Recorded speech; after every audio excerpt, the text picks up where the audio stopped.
What's up guys, I'm BTC, welcome back to the Respawn where I answer your questions. Today we're talking archive events on the moon, hologram abilities, and more.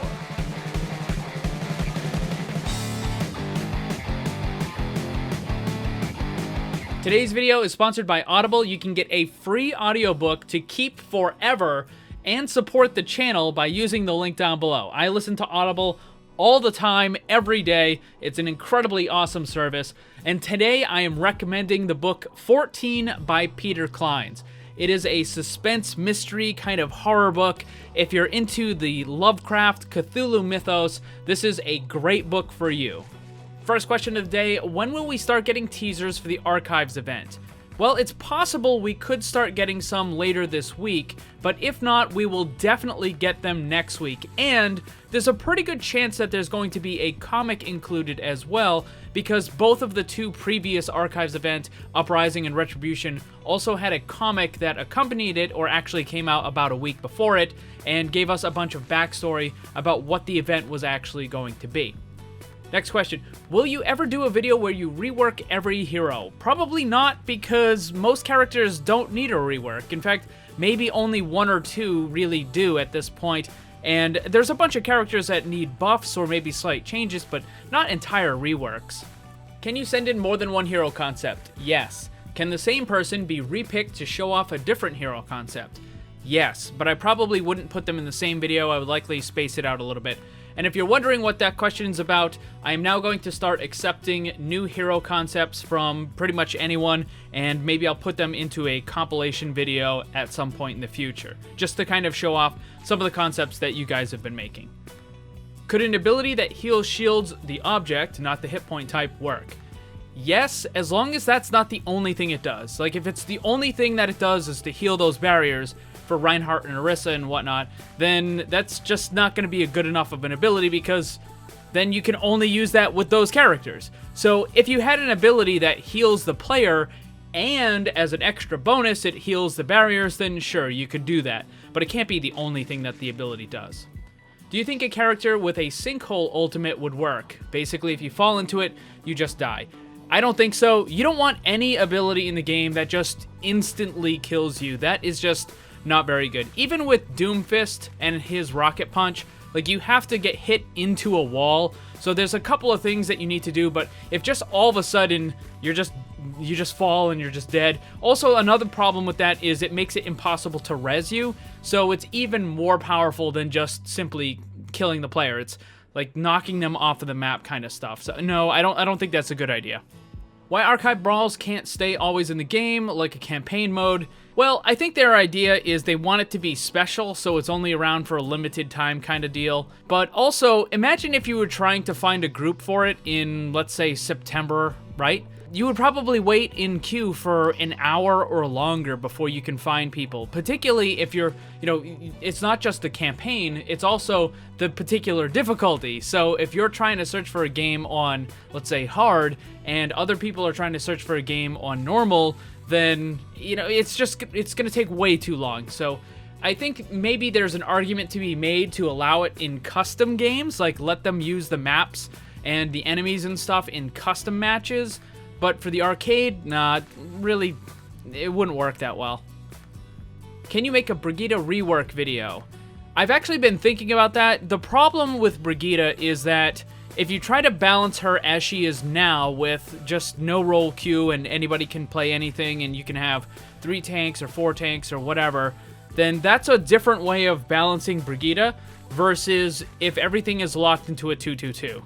And I think Blizzard actually wants the game to be locked into a 2-2-2. Even Jeff Kaplan has said it would make it a lot easier in order to balance the characters. So there's 2 different versions. There's the play whatever kind of no limit stuff, and then there's the 2-2-2. But I'll give it a little bit more thought.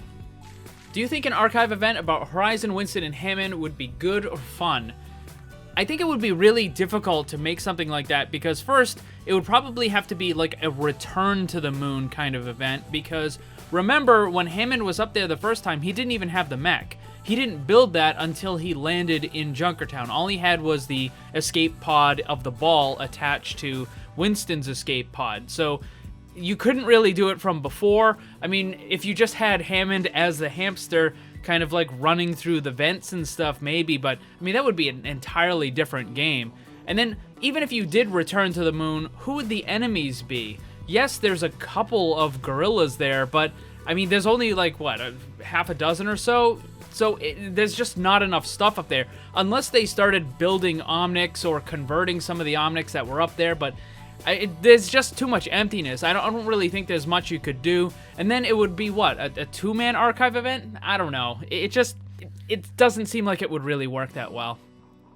How would you change Roadhog from a bruiser to an actual tank? Alright, so I don't know if this needs to be done, but I think there are a couple of ways you could do it. I actually made a video a while ago talking about converting Roadhog from a bruiser to a tank. And in case you don't know, a bruiser is a high health character that prioritizes damage, whereas a tank is a high health character that prioritizes defense and protecting your teammates. So Roadhog doesn't have any protective abilities, he just focuses on dealing damage, and that's what he does. If you were to make him a tank, I think there's a couple of things. I think the original thing I came up with was called Bodyguard, where he would absorb some of the damage that your teammate took, or possibly he would give some sort of damage resistance to your teammate. I did end up using that lifelink ability in one of my hero concepts called Brute, and that's a tank. Basically, you attach a lifelink to a teammate, and you absorb a percentage of their damage, and I think that hero concept came out really well, and it's definitely a functional idea, and it's one of my favorite ones, so I think it could work for Roadhog as well. But again, it doesn't seem like they want him to be a tank. They just want him to do damage. Would a character that inflicts itself damage to get buffs work? So essentially, you lose 25, 50 health, and then you get a small damage boost or a speed boost or something. It could work. It would be really difficult to balance. There's a lot of healing in the game, and I think this would have to be on a character that is a frontline, short-range character. Because if you had this on a medium range or long range, sure, they lose 50 health and they get a small damage boost, but then Ana just immediately fills them back up to full health, and the negative impact would be almost non-existent, right? Like, it just wouldn't matter.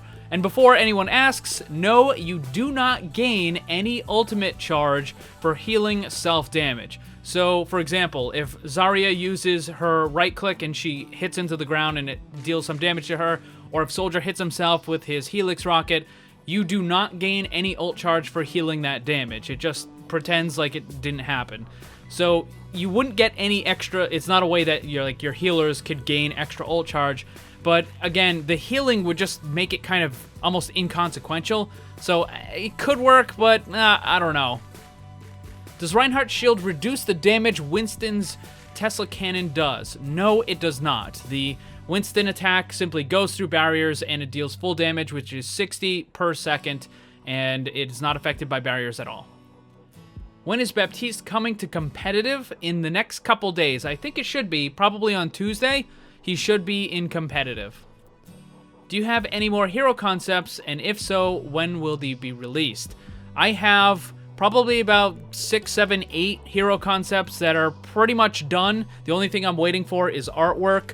And then I've got probably another dozen or so that are kind of in the differing stages of development. And like some of them are just kind of really basic ideas, and others are a little more fleshed out and all that sort of stuff.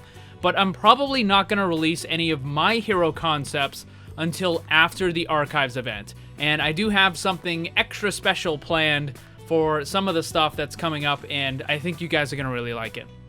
Do you think a hologram ability would work? So essentially a decoy, maybe. I think if you combined it with something like a teleport. So I kind of did something like that with my hero concept for Mikhail, except it's not really a hologram. It's actually like a phased projection, and it deals damage as it travels through the area.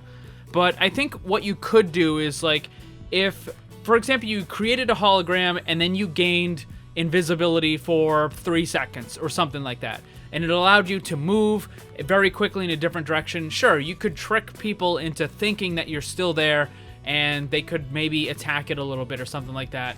It could work, maybe. Do you think there will be more speed buff heroes?